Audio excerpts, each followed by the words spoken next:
Congressman Paul never filed any support, never voted for any of the S-chip, any of the No Child Get Left Behind, No Child Gets an Education Act, none of the Medicare Part D drug extensions, none of the Medicare authorizations, none of the Omnibus Budget Reconciliation Acts, none of the Patriot Acts. Didn't vote for any of these things because he can't find the justification in the Constitution. I'm calling you people out. I've had it with this.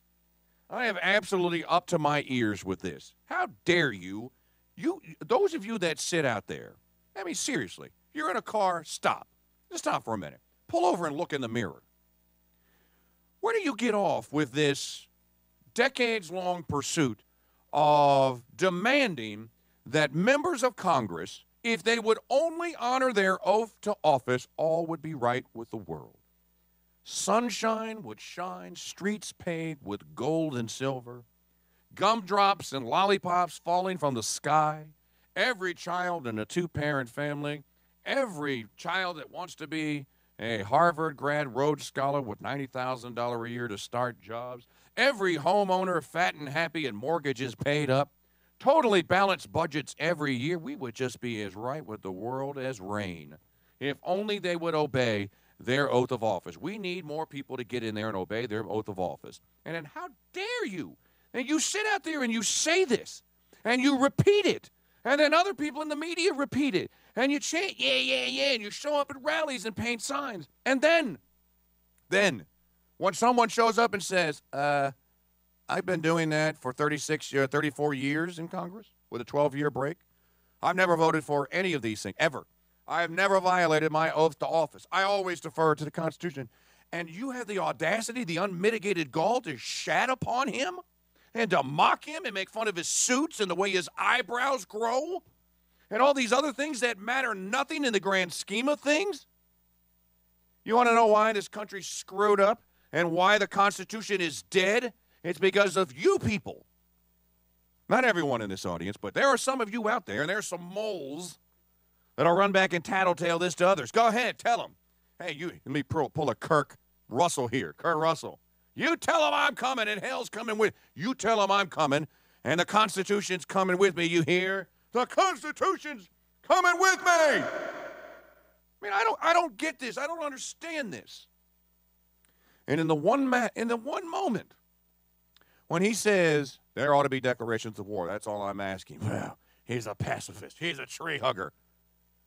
Because he acts as we were instructed to act by those men that you always so gloriously and so lovingly promote as the founding fathers.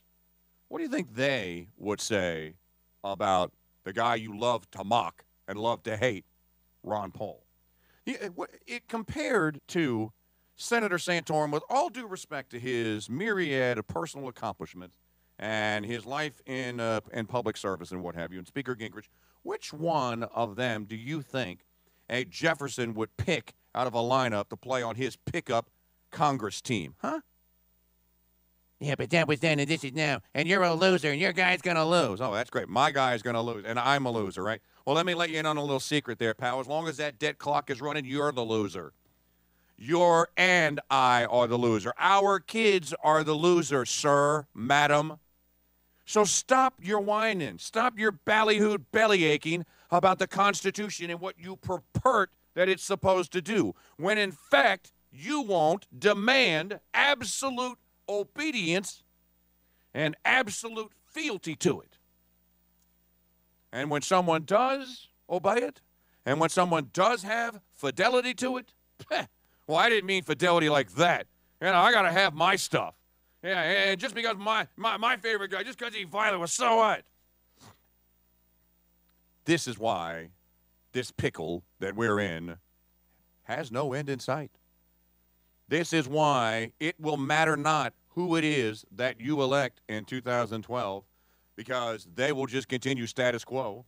You'll continue sending $25 to the Heritage Foundation every month. You'll continue watching television, listening to radio, going in chat rooms, haranguing and screaming and hollering and painting signs and demanding constitutional obedience. And when you had it in the palm of your hand, you went, poof, blew it away like so much dust in the wind. Congratulations. Happy?